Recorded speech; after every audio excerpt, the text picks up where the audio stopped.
Okay, good morning. We'll be discussing the age of the universe and the existence of dinosaurs in Mirz Hashem. Pashut Pshat, right today, we assume in the Jewish calendar we're 5,786 years from, so not really from creation, from Bria Sa'adam, from the creation of Adam Harishon. Simple understanding would be, if you add 6 days to that, then we have the entire span of existence, and that is the age of the universe. We're going to explore different ideas. I don't have much of an interest, I'll tell you the truth. I don't have much of an interest in getting into any one particular pshat. This is how modern day cosmology fits with, the first chapter of Bereshis. Because theoretically, if you're knowledgeable and you're brilliant and you know a lot about cosmology and you know a lot about potentially the text of the Torah, you could come up with all kinds of creative pshatim, and there are many of them. Right? Professor Gerald Schroeder has a book on the subject. You could try to read it and tell me if you understand what he's saying. There's a lot on the subject. What I'm more interested in is, from a hashkafic standpoint, not getting answers, but understanding what is the approach to dealing with these types of questions. Does the fact that modern cosmology would suggest that the universe now is 13.7 billion years old, does that threaten the believer? The fact that we find fossils of large animals, and through carbon dating, the assumption is that it goes back, tens of thousands, hundreds of thousands, millions of years ago. Does that pose a risk to one who has Amunah Pshuta? And the basic answer is no. We're going to explore, how do we address the question of age of the universe? How do we address the question of finding fossils that through carbon dating go back clearly, right, at least according to the modern day scientific method, they clearly go back more than 5,786 years.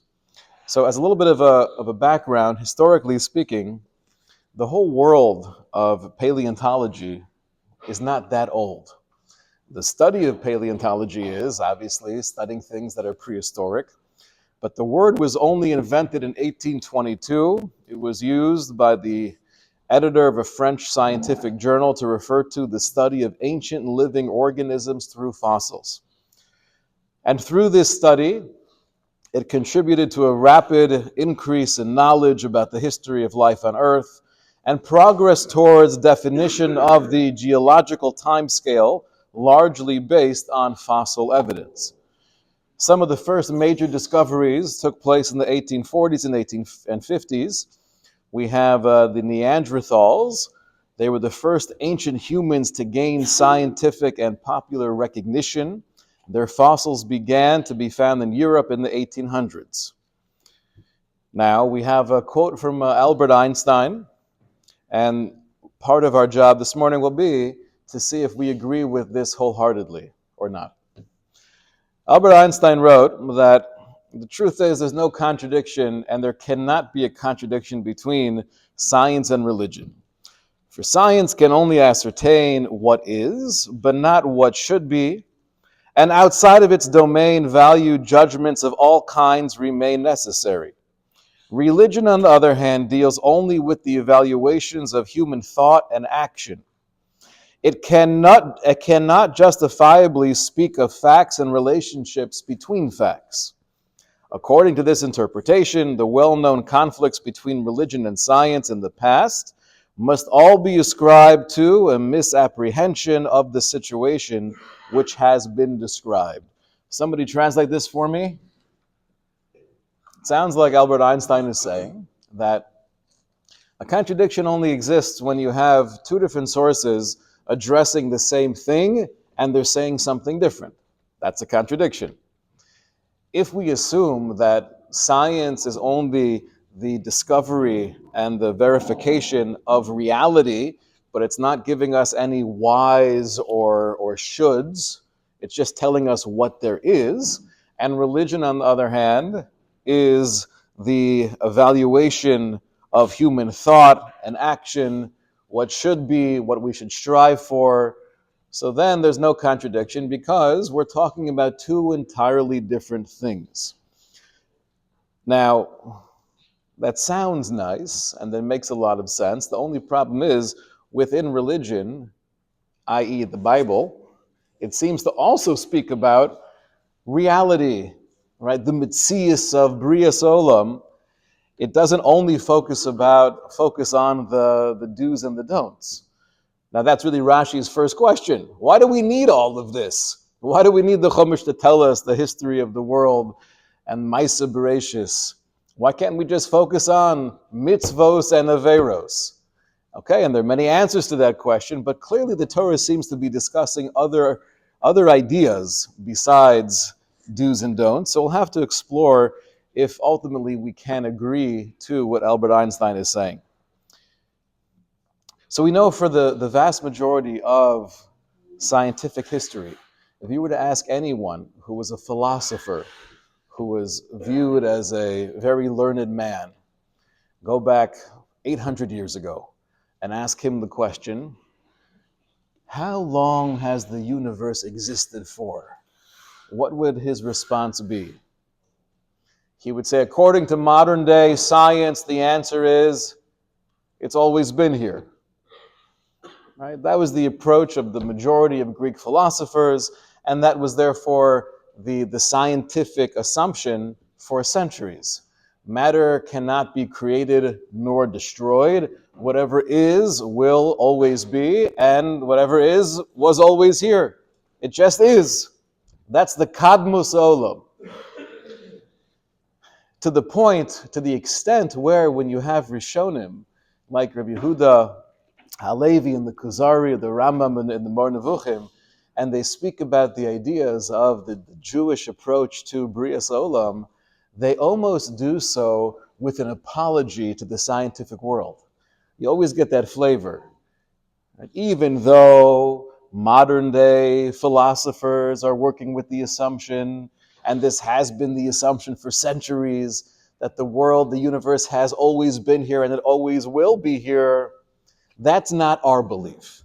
Right? So there's always an even though, that's what the secular world assumes. We're ha'ivri, we're on the other side of that, and we have a whole different perspective on the universe. We believe that there was a bereshis, we believe there was a creation. Now the question is, why do we believe that? What's the most simple answer as to why do we believe, in contrast to what scientists felt true for thousands of years, why do we believe differently? Oh, so the simple answer to that question is because we have the Bible, right? You read the beginning of Genesis, you read Bereshis, and it says, Bereshis bara Elokim. In the beginning, God created heaven and earth. So how can we possibly say that the universe has always been here? That seems to be in direct conflict with the Torah itself. However, the Rambam says something incredible. The Rambam says, we don't believe in creation ex nihilo. We don't believe in this idea that there was a starting point to the universe because it says so in Chumash. That's not compelling. Why not? Sounds pretty explicit. So take a look at the Rambam. This is the bottom of page number 1. One of the many paragraphs in the Mor Nevuchim, the Rambam addresses this concept. He says, Da, you should know the reason why we disagree and reject the notion of Kadmus Ha'olam, the eternity of the universe, is not because the psukim in the Torah say otherwise. Ki ein aksuvim hamorim al chidush olam yoser min aksuvim hamorim al heyos eloka geshem. The psukim in the beginning of Bereshis, it's true, it sounds like it's talking about the creation, the beginning of a universe ex nihilo that was something from nothing. However, we have many psukim throughout Tanakh where we understand, we don't read them literally, all of the descriptions of Hashem using any kind of physicality, Hashem descended, or the outstretched arm of God, all of these psukim we know, they're mashalim and malitzos. They're only, they're allegorical. Efshir lonu lefarshem kamosha sinu barchakas ageshamos. Theoretically, if we had a Mesorah, if we had as part of our knowledge wellspring going back to Maimon Har Sinai, that there was a belief that the universe was always here, we wouldn't be bothered by these psukim the same way we're not bothered by any pasuk that attributes something physical to the infinite Borei Olam. So the reason we disagree with what was modern day scientific theory is not because how else can you read Bereshis? What the Rambam seems to be saying is, you can't read Bereshis anyway, right? Tell me, what's going on over here in the first chapter of Bereshis? It's not clear at all. The whole story, the whole shalshelis, that the chain of creation is mysterious. If theoretically we had a strong Mesorah, that HaKadosh Baruch Hu wanted to have an existence of the universe that was here forever and will be here forever, we would have no problem with that. The reason why we know that's not true, in contrast to all of you scientists out there, is because we have a strong Mesorah. That Mesorah is based on our understanding of Hashem. That Mesorah is based on what we've received going back generations upon generations, and that's why we reject the modern day scientific theory. What's incredibly interesting about this Rambam? Not all at once, please. Right, so he's definitely saying, don't think that the story of Bereshis is koveya, is setting up for us exactly what took place, to the point where there's no way to understand things differently. Theoretically, if you were to approach the Rambam and say, we now have scientific evidence that maybe the universe as we know it is not 5,786 years old, but rather it's 13.7 billion years old. Oh my, how is that going to fit with the first chapter of Genesis? What would the Rambam answer? We'll work it out. It's okay. Yeah, like, that doesn't bother me. That's not a threat to my belief system. Now, we see this more clearly in a letter written by Rav Kook. There's two letters here we're going to go through. One is from 1908, and one is from 1905. So not that much after the first major discoveries in the world of paleontology.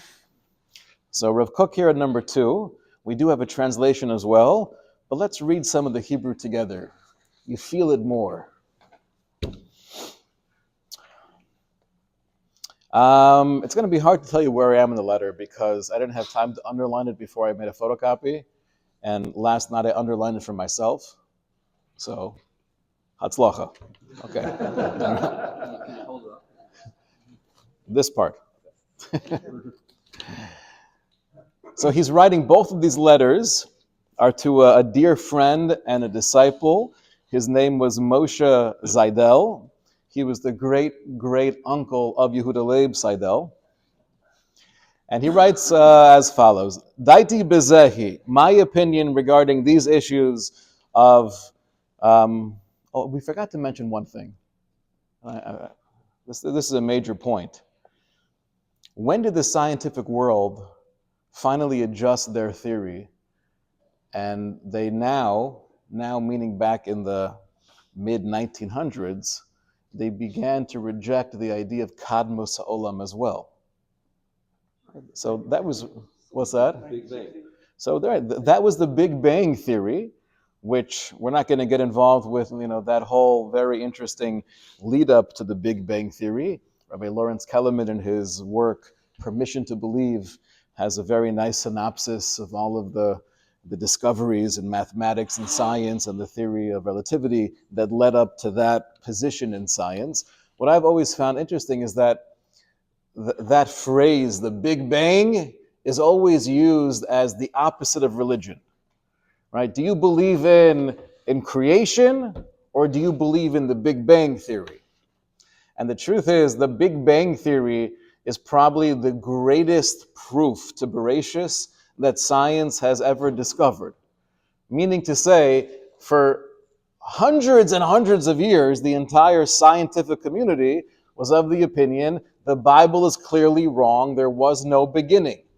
They're reading it literally. And then in the 20th century, that all changes, and the scientific world came to a whole different conclusion, namely, it seems pretty clear that there was a beginning. Okay, now when was that beginning is an interesting question. And if you do history, a little bit of research throughout history, you could Google this, right? At what stage during the 1900s did the scientific world assume that the entire universe had a beginning? And then when they got to that conclusion, their assumption was, okay, that beginning took place about 2 billion years ago. And then it was about 7 billion years ago, and then 15 billion years ago, and now they're retracting to 13.7 billion years ago. But it's just interesting to note that although Rabbi Yehuda Halevi and the Rambam had to somewhat apologize for the Jewish view, ultimately the scientific world came around. Okay. That doesn't mean, though, whenever we hear something coming from the scientific world, from the world of cosmology, we have to assume that's all wrong, and I'm sure they're going to come around to what we already know. And that's the main point of the Mor Nevuchim and the main point of Rav Kook. Don't feel threatened by hearing information. Some of that information may be true, it may be partially true, it may be disproven 20 years from now, but don't feel any threat to your faith. Here's why. Daiti bezehi, shekol mi shedayosav yosharos roy lo lidas. Anyone who's a reasonable human being should understand. She'af she'ein kol emes muchrachas b'chol hachadashos. Even though we don't know for sure that any of these new theories are true, referring to both the age of the universe and in this letter more about evolution. Mikol makom, ein anachnu chayavim chlal lehachishan beberu lehamin negdan. We have no obligation, we should feel no pressure to try to discount them or to disprove them.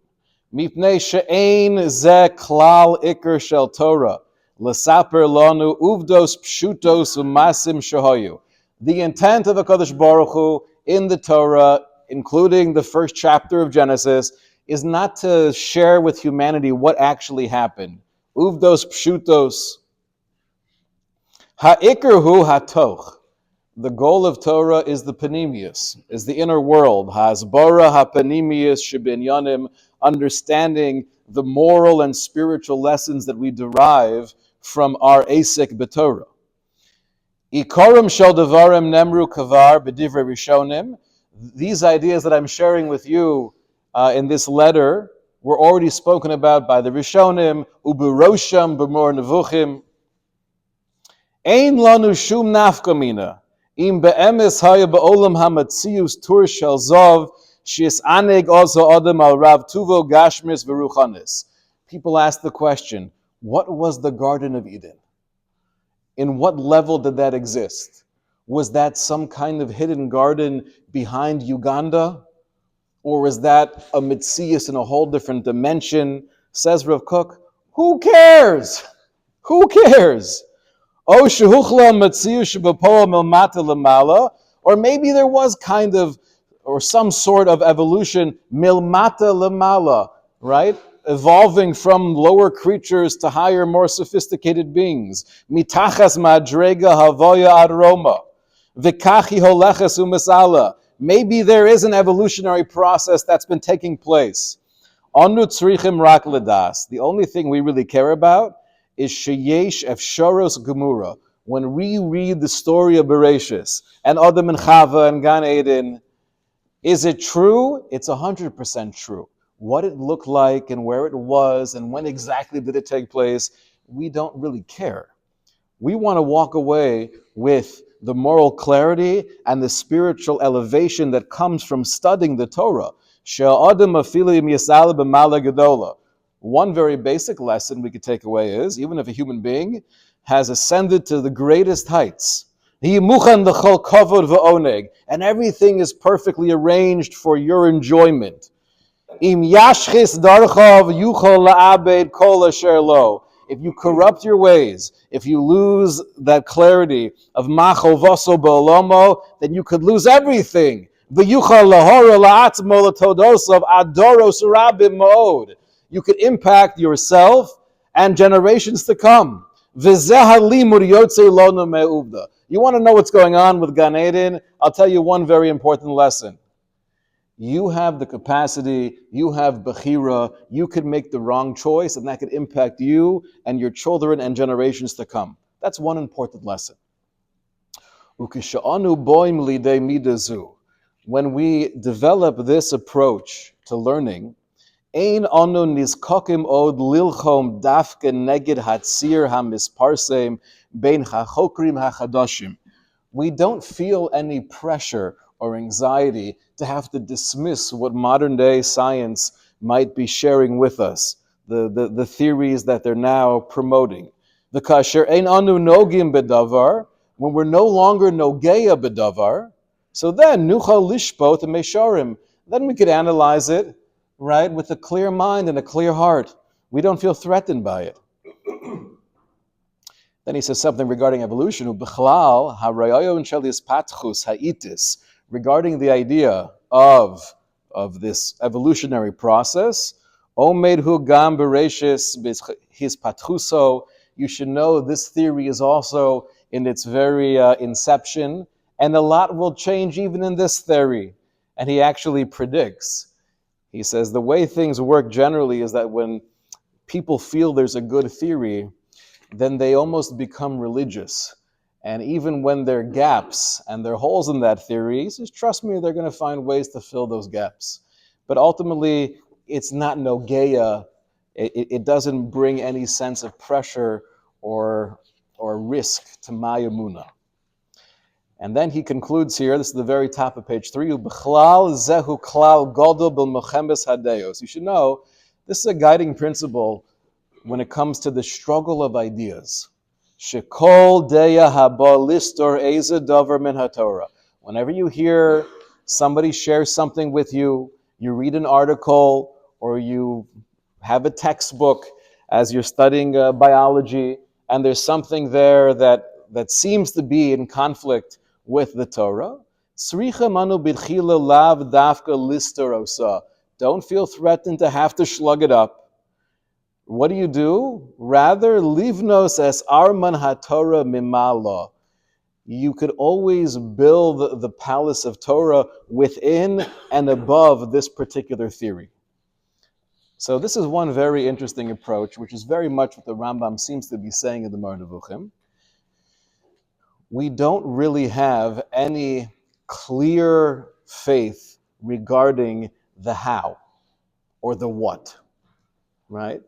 Now we say and we stand up and we give testimony. That's what Kiddush is Friday night. We're being made that HaKadosh Baruch Hu created everything, Sheishis Yomim, and B'Yom HaShvi, that's the Yom that there was a cessation of creation.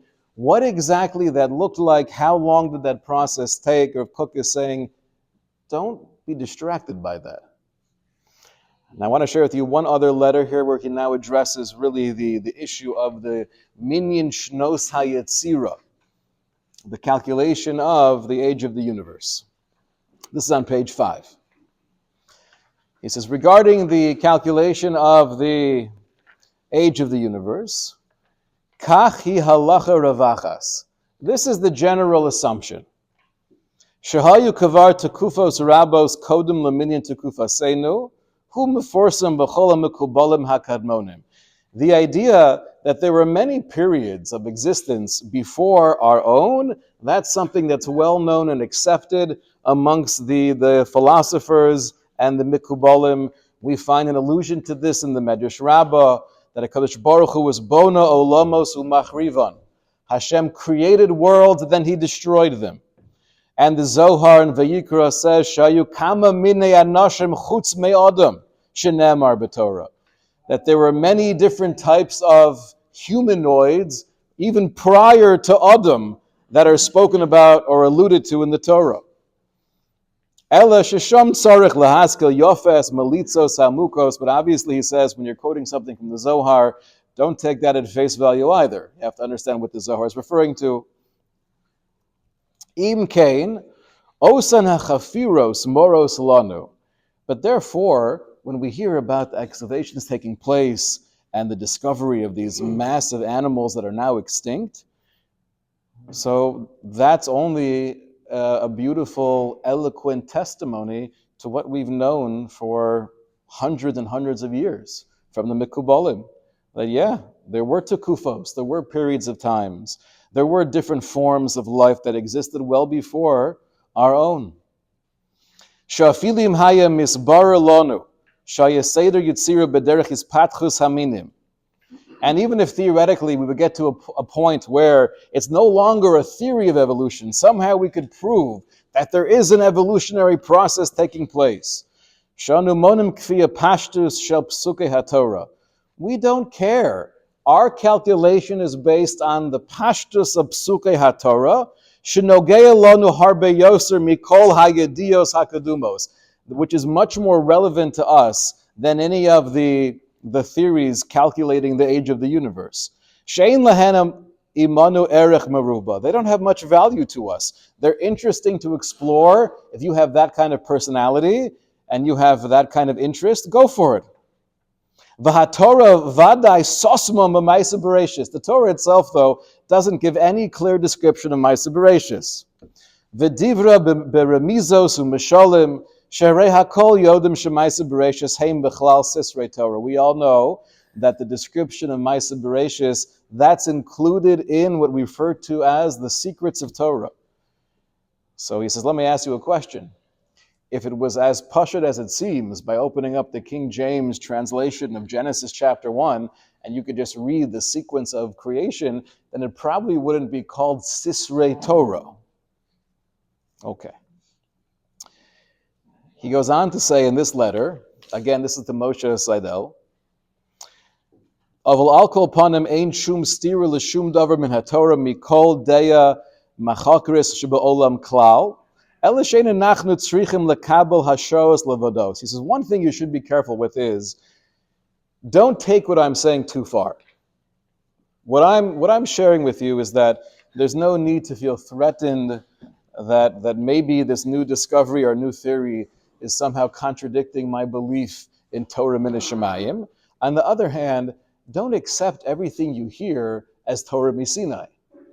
Things change, and what we view today as emes lamito, trust me, you fast forward 30 years from now, they're going to laugh at our findings and have a totally different approach. Ki yesod hakol hu ma she'nachnu melamdim ba'olam she'akol poel Hashem. Here's the Yesod HaKol, and I think this is the most important hashkafa when it comes to any of these questions. Lamashal, how old is the universe? Okay. Ich weiß nicht. Do I believe in 5,786? Of course I believe in that. Anachnu ma'aminim b'nei ma'aminim. This is the truth. What is that a calculation from? From Adam. Does that mean there couldn't have been any other kind of human-looking humanoid before that time? Lav dafka. Were there dinosaurs? Did dinosaurs once roam the planet?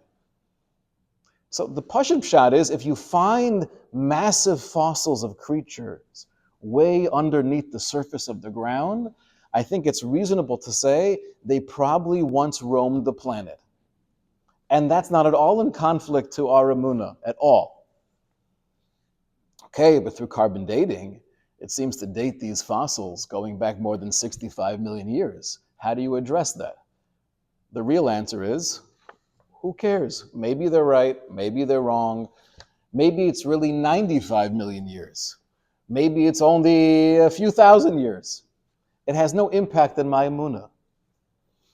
Ki yesod hakol, because the yesod of everything, says Rav Kook, is the belief that whatever is happening in the universe, whatever has taken place over thousands of years or billions of years, my emunah is shahakol poel Hashem. This is all HaKadosh Baruch Hu's orchestration. Ve'emtsoyim rabim o muatim l'rive revavos. And all of the potential hundreds of billions of different factors that come into play. Heim hakol maisa Hashem. That's all HaKadosh Baruch Hu. Ein od milvado shelo chiser ba'olomo klum. There is nothing lacking in Hashem's world. V'she'ein kates legevuroso v'oz chachmoso v'tifarto baruch hu v'ruch shmo la'adei ad. He says, for example, when it speaks about Shlomo HaMelech building the Beis HaMikdash, so we have a pasuk, Oz yivne Shlomo. Then Shlomo began to build. So what does that mean? Shlomo HaMelech, he took off his robe, put the crown on the throne, went outside, rolled up his sleeves, and started building the Beis HaMikdash. I think it's fair to say he didn't do any labor. Oz Yivne Shlomo, explains Rav Kook, obviously means there were conversations had with the different officials, and they decided now is the time to build a Beis HaMikdash. And they outsourced the work, and they had illegal immigration, and they were using all sorts of wonderful emtsoyim to get to the point where now you could start to lay the foundation, and you had experts in different areas coming from all over the world doing their job. And the experts themselves were likely not the ones rolling up their sleeves and building the Beis HaMikdash. They had a whole team. And all it says is, Oz Yivne Shlomo. Hu Hadin, the same thing is true when we find in Psukim very generic terms or phrases as to what took place. Yes, there was a creation of Shemayim v'Aretz. And you go throughout the different days of creation. These things took place on these separate periods of creation. What did it look like? Was there some kind of evolutionary process? The basic answer is, we don't care. Whatever Chumash says, is just using it as a model. At least regarding Parshas Bereshis, right? Well, more than Parshas Bereshis. So not as, once you leave Parshas Bereshis, right? We quoted that Ramban last week, where he says Parshas Bereshis and Parshas Noach.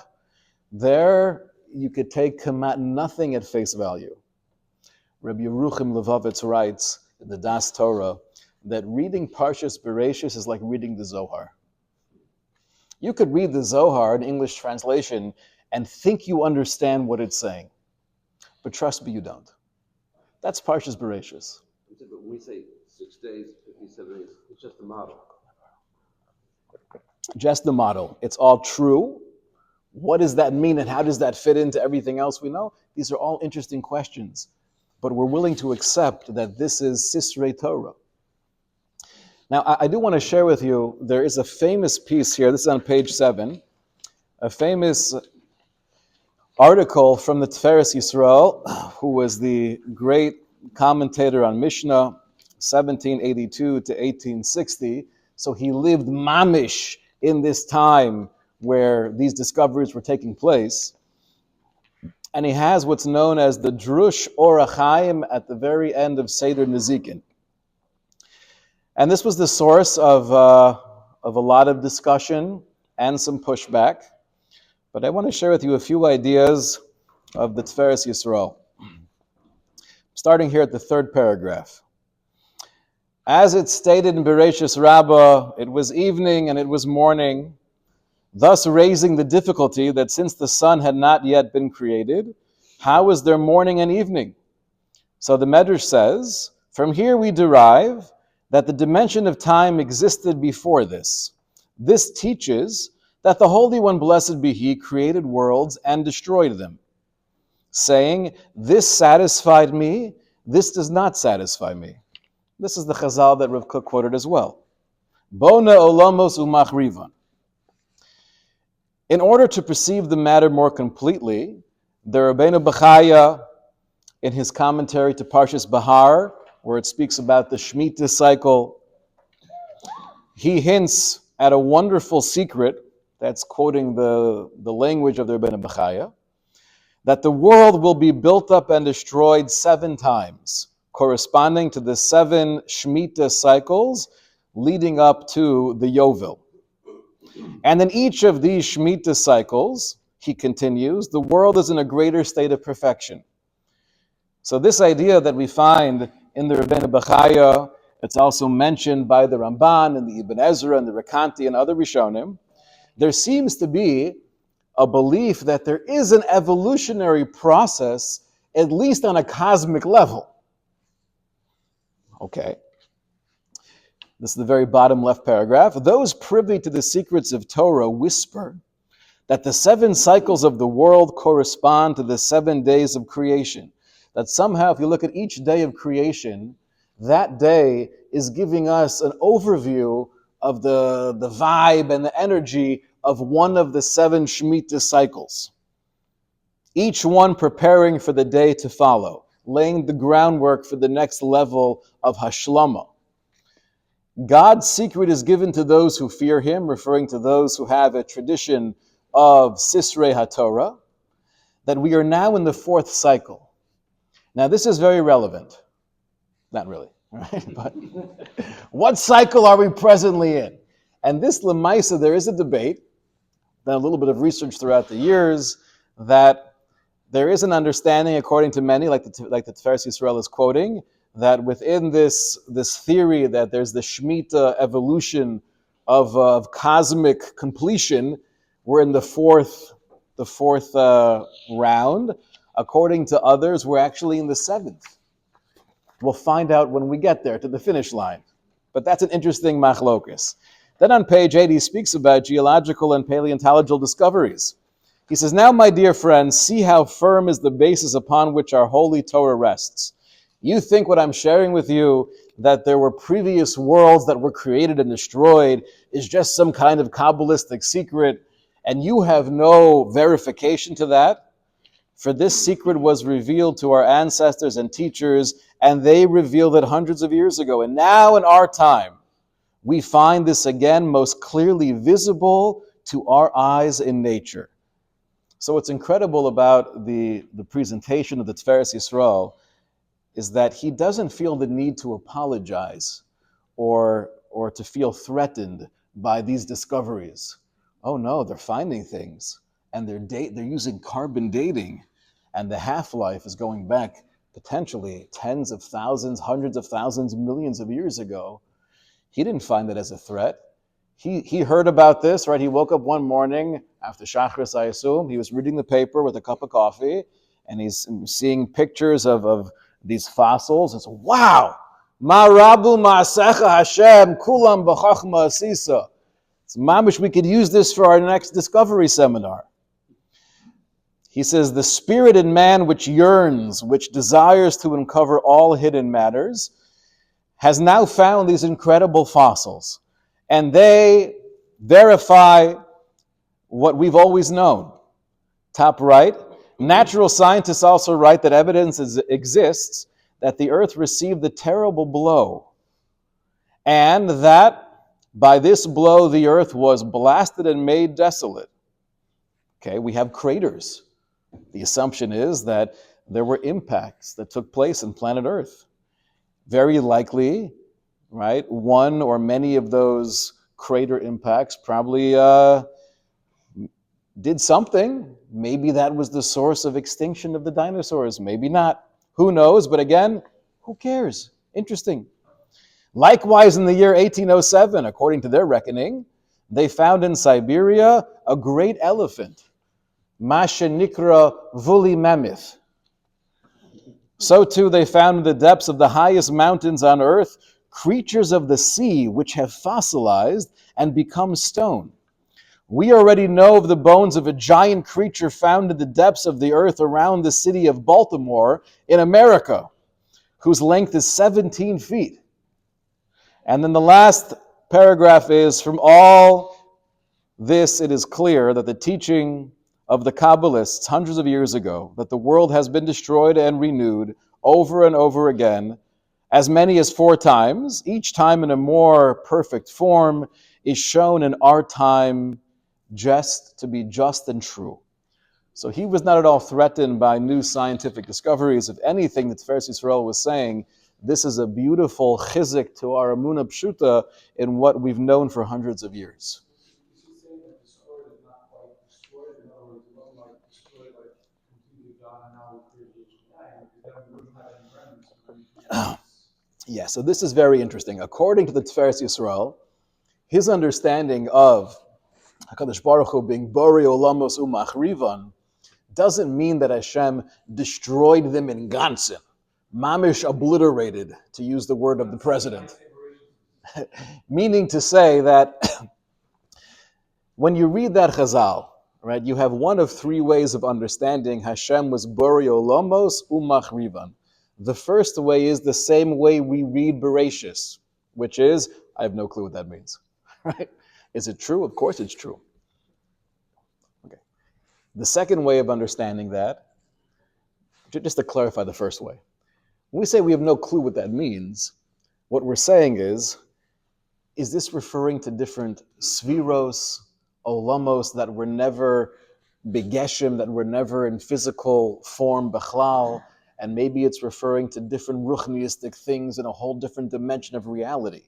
That could be. And we'll see many of the Mikubalim understand that Chazal to be referring to something totally outside of our realm. So that's one pshat. The second pshat is, no, it means that HaKadosh Baruch Hu created worlds in a physical form, umachrivan, and then totally destroyed them, and then Nachum will start it again, yesh me'ayin. Okay, that's the second way of understanding this Medrash Rabbah. And the third way, which is the approach of the Tiferes Yisrael, is saying, maybe the Chazal means that there was a creation, there were forms of life, massive elephants, and way before that, incredible dinosaurs, and then they were destroyed because a massive comet hit the earth, and they were all extinct. Machrivan doesn't mean HaKadosh Baruch Hu obliterated the earth. It was destroyed, but they're still there, and then HaKadosh Baruch Hu builds on top of that. Right? Those are three ways of understanding that Chazal. He's obviously assuming the third. That was much of the pushback to this particular article of the Tiferes Yisrael. Here, this is our last page, page 9, we have a letter from the Stipler. Maybe we'll just do this for one moment. What's that? Pre-Adam. Pre-Adam. So says the Stipler, the Lashon of the Medrash of HaKadosh Baruch Hu Bonei Olamos Umachrivan, very first line here, Lo nisbar klal shalom hazeh halaz haisa milifnei sheishis imei bereshis. We have no indication that it's referring to our world and it's telling us what took place before the 6 days of creation. Ela seder zmanim ubriyas olamos acherim. It's talking about different olamos. Im ba'ofen ruchani ke'inyan shedim ukayotze bo. Either we have option number one in that chazal, that it's only talking about creations in the purely spiritual realm, O ba'ofen hagashmi, or the Stipler is willing to entertain our second potential interpretation, that it's talking about in the physical realm, ubachol ofen eino koi al olam hazeh. But the assumption is, says the Stipler, when you read this chazal and you have the Zohar saying something similar, it's not talking about this world, it's talking about something way above and beyond this Metzius. So then what's the question? If he feels the third interpretation is off, so why did the Tiferes Yisrael suggest the third interpretation? So he says, this is towards the middle of that second paragraph, Ella, Tiferes Yisrael al Mishnayis, Beroso Kilkul Hador, he understood the diminishing of his generation, and he felt that there was a hisrashlis and amuna, ra lakarev osam al yadei mamaro hamaforsam or achayim. He wanted to be makarev, people of his generation, through his well-known essay or achayim, that's printed at the back of Mishnayos Seder Nezikin. V'harbe yesh lodun b'devarav, and there's what to get into, right? A lot of what he says is not simple. Avakavar asru chazal lodun bezeh. However, Chazal have told us, right, the Mishnah Chagiga, don't spend your time trying to get into what took place before the creation of the universe. V'inyan maimarim zol shayabona olamos umachrivan. This whole concept of Hashem creating worlds and then destroying them, Misbar Hativ Besifrei Kabbalah. This is explained at length in the works of Kabbalah. V'hu inyan malchin kadamim shebesof parshas v'yishlach. This is all connected to the ancient kings that we find spoken about at the end of Parshas V'yishlach. Ve'ein lonu esek b'nistaros, but we don't have any. This is not our subject. This is beyond the scope. What's interesting, though, is this is a little bit of a glimpse when you're reading through Chumash, or as you're listening to the laning, trying to do Shnai Mikra at the same time as the Baal Koreh, with that really annoying whisper, right? And then you get to the end of Parshas V'yishlach, and you have all of the different kings and princesses of Esav. The question might come to your mind of, why do we have to know about this? Why is this part of the Torah HaKadosha? The answer is, within all of that, you find deep ramazim to the Malchin Kadmoyin Shebesov Parshas V'yishlach, referring to olomos that were built and destroyed. Just an expansion of one's das to realize everything in the Chumash, even if it's something that at face value is difficult to relate to, or it's difficult to understand, why is this needed, why is this part of my Torah's Chaim, there's always an answer. Sometimes that answer is more besifrei Kabbalah, and ein lono esik ben nistaros. That's not our esik.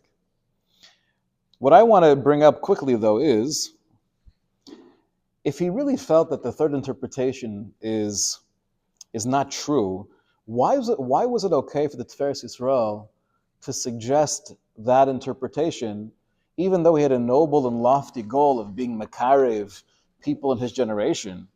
We don't say things that are not true just to be makarev people, unless you have to. If you have to, right? Interesting question. We disagree. Meaning to say that, but it sounds like if you were to ask the Stipler Gaon, was the Tiferes Yisrael, his drush or a chayim, was that something that was okay to write? It sounds like he would say yes. Okay. Are you allowed to share sheker with the world to make people feel more comfortable about Yiddishkeit? He would probably say no. Right? So, Elamai, I think what's happening here is the Stipler saying, listen, that is a potential pshat in that chazal of Hashem bona olamus umachrivan.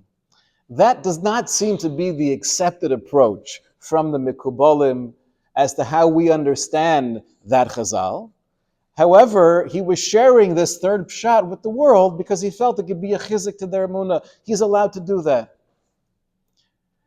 Implication is that he didn't really believe it. Implication would be that maybe the Stipler would say that if you asked the Tiferes Yisrael, do you think that's the ultimate understanding of this chazal? He might have answered, well, listen, according to the Arizal, we know it's not referring to this world, and I'm comfortable with that also. But it's a potential pshat. Now, this is getting into the weeds. Let's step back for a moment. What would Rav Kook say about this discussion? What would the Rambam say about this discussion, whether or not we can assume that Bonei Olamus Umachrivan was a reality that has been taking place and that could explain fossils that go back millions of years? So L'chora Rav Kook and the Rambam would say, perhaps not. And either way, I'm okay. It's not relevant. It has no relevance to Machovaso Bolamo. Is it a contradiction? It's not a contradiction. Trust me.